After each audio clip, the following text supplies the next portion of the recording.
पुणे में आज भी देश के कई शहरों में कोरोना वैक्सीन की सप्लाई। दोपहर तक स्टोर सेंटर में पहुंचेगी कोविशील्ड की दूसरी खेप।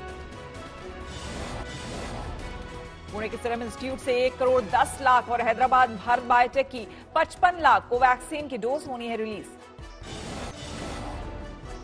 आज भारत बायोटेक की कोवैक्सीन की सप्लाई भी शुरू हो गई है। कोवैक्सीन की पहली खेप हैदराबाद से दिल्ली पहुंची। कोवैक्सीन की पहली खेप पहुंची रांची। जम्मू में दोपहर 1:30 बजे पहुंचेगी वैक्सीन। भोपाल, रांची जैसे शहरों में आज पहुंचेगी कोरोना वैक्सीन। 14 जनवरी तक सभी जगह पर वैक्सीन पहुंचाने का लक्ष्य। कोविशील्ड वैक्सीन की पहली खेप आज मुंबई पहुंची। मेडिकल टीम ने किया रिसीव। यूपी में कोरोना वैक्सीन रखने के लिए बनाए गए 9 स्टोर। मध्य प्रदेश और गुजरात में 4-4 स्टोर का निर्माण। सूत्रों के मुताबिक पहले चरण में 200 रुपए होगी कोविशील्ड के एक डोज की कीमत।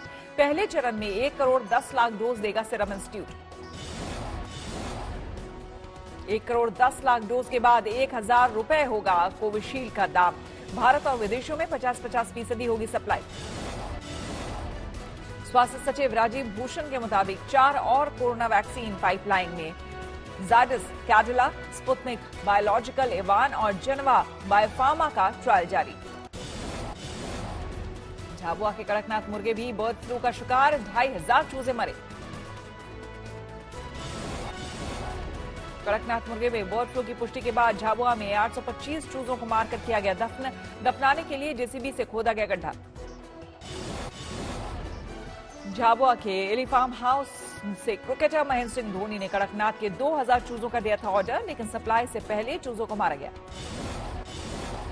पश्चिम बंगाल बीजेपी अध्यक्ष दिलीप घोष का बयान। दीदी की पुलिस ने मुसलमानों को डराया। बीजेपी शासित प्रदेशों में सुरक्षित है मुसलमान। रिपोर्ट दिए तदंत करे तारा बोलेছে বাংলার মুসলমানরা সবচেয়ে গরিব, তার জন্য কি বিজেপি দায়ী? বিজেপি কি বাংলায় রাজত্ব করেছে কোনোদিন করেনি। आज 49वें दिन भी किसान आंदोलन जारी। सिंगू बॉर्डर, गाजीपुर बॉर्डर और टीकरी बॉर्डर पर जमे हैं किसान। सिंगू बॉर्डर पर आज लोहड़ी मनाने की तैयारी में किसान। पूजा पाठ के लिए एक अस्थायी गुरुद्वारे को बनाया। देश की सबसे बड़ी अदालत ने बनाई 4 सदस्यों की कमेटी। 10 दिनों के भीतर कमेटी को करनी होगी पहली बैठक। किसानों ने कमेटी के सदस्यों पर जताया एतराज। कहा नहीं है बात करने का कोई फायदा। 15 जनवरी को अगली रणनीति पर मंथन करेंगे किसान। कई बार आ देश के अंदर ऐसे मसले आए आ ਜਿਹੜੇ ਕੋਈ ਉਹਨਾਂ ਦੇ ਉੱਪਰ ਕਮੇਟੀਆਂ ਬਣਦੀਆਂ ਵਾ। ਕਮੇਟੀਆਂ ਜਿਹੜੀਆਂ ਲੰਬਾ ਫੈਸਲਾ ਲੈ ਜਾਂਦੀਆਂ। विदेश मंत्री एस जयशंकर ने पाकिस्तान और चीन को जमकर लगाई लताड़। संयुक्त राष्ट्र सुरक्षा परिषद के वर्चुअल सत्र में दोनों पर जमकर बरसे। जयशंकर ने बिना नाम लिए दोनों देशों पर आतंकवाद को बढ़ावा देने और इसका बचाव करने का जिम्मेदार ठहराया। We must not countenance double standards in this battle. Terrorists are terrorists. There is no good or bad distinction. विदेश मंत्री एस जयशंकर की 2 टूक। पाकिस्तान के एफएटीएफ की ब्लैक लिस्ट में जाने का मजबूत आधार, लेकिन चीन पर लगाया हर बार बचाने का आरोप। सेना प्रमुख जनरल नरवणे ने चीन पाकिस्तान पर साधा था निशाना। कहा दोनों से एक साथ निपटने में सक्षम।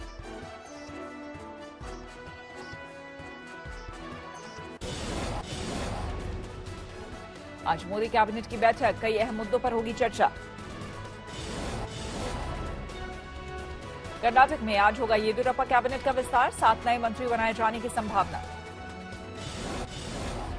महाराष्ट्र में सामाजिक न्याय मंत्री और एनसीपी नेता धनंजय मुंडे की बड़ी मुसीबत। एक गायिका ने मंत्री पर लगाया रेप का आरोप। मुंडे ने इसे साजिश करार दिया।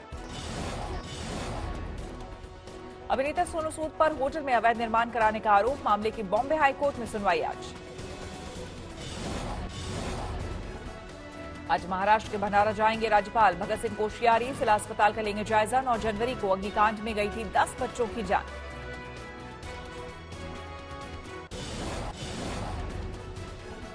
बिहार की राजधानी पटना में हाई प्रोफाइल मर्डर से सनसनी। पटना एयरपोर्ट पर कार्यरत इंडिगो के स्टेशन मैनेजर को अपराधियों ने मारी गोली। एयरपोर्ट से वापस घर लौट रहे रूपेश पर बाइक सवार अपराधियों ने 6 राउंड की फायरिंग, फिर हथियार लहराते हुए फरार हुए। रूपेश हत्याकांड की जांच के लिए सरकार ने गठित की एसआईटी। शुरुआती जांच में सुपारी किलर की भूमिका आई सामने।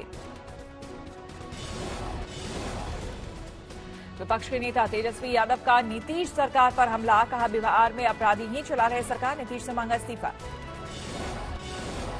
बीजेपी सांसद विवेक ठाकुर ने अपनी ही सरकार पर उठाए सवाल, कहा आपराधिक चरित्र नहीं होने के बावजूद रूपेश की हत्या चिंताजनक। कश्मीर के कई इलाकों में पारा शून्य से नीचे, श्रीनगर में -7 डिग्री तक दर्ज हुआ तापमान। श्रीनगर के कई हिस्सों में अभी भी 1.5 फीट तक बर्फ जमा, घरों और सड़कों पर जमा है बर्फ। कड़कड़ाती ठंड की वजह से जम गया डल लेक का हिस्सा, 18 जनवरी को फिर से बर्फबारी के आसार।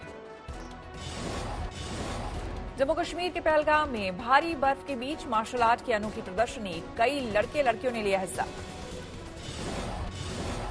खास प्रदर्शनी में युवाओं ने दिखाई अपनी ताकत, बर्फ के बीच ऊर्जा से भरपूर दिखी ताकत। दिल्ली समेत 6 राज्यों में शीतलहर का ऑरेंज अलर्ट, अगले 4 से 5 दिन तक के लिए मौसम विभाग ने जताया अनुमान। दिल्ली, यूपी और एमपी में घने कोहरे का अनुमान, पंजाब, हरियाणा और राजस्थान के कुछ हिस्सों में पड़ सकता है पाला। राजधानी दिल्ली में एक बार फिर गिरते तापमान के साथ शीतलहर ने ठिठुरन को बढ़ाया, कल 4.3 डिग्री दर्ज किया गया न्यूनतम तापमान।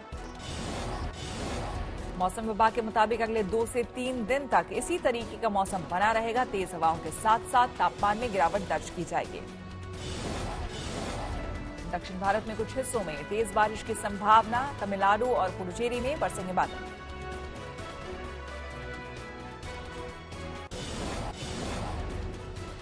अमेरिकी राष्ट्रपति डोनाल्ड ट्रंप पर लटकी महाभियोग की तलवार, डेमोक्रेट सांसदों के प्रस्ताव पर आज हो सकती है वोटिंग। महाभियोग प्रस्ताव से भड़के ट्रंप ने डेमोक्रेट्स को दी चेतावनी, कहा मैं हिंसा नहीं चाहता लेकिन बेहद गुस्से में है देश। डेमोक्रेट सांसदों ने 6 जनवरी को संसद में हुई हिंसा के लिए ट्रंप को बताया जिम्मेदार, उसी आरोप में महाभियोग प्रस्ताव लाया गया। अमेरिकी विदेश मंत्रालय की वेबसाइट ने की ट्रंप और पेंस के कार्यकाल की समाप्ति की घोषणा, एक असंतुष्ट कर्मचारी की हरकत। न्यूयॉर्क में सीसीटीवी में कैद हुई छोटे विमान हादसे की तस्वीर, हादसे में बाल बाल बचा पायलट।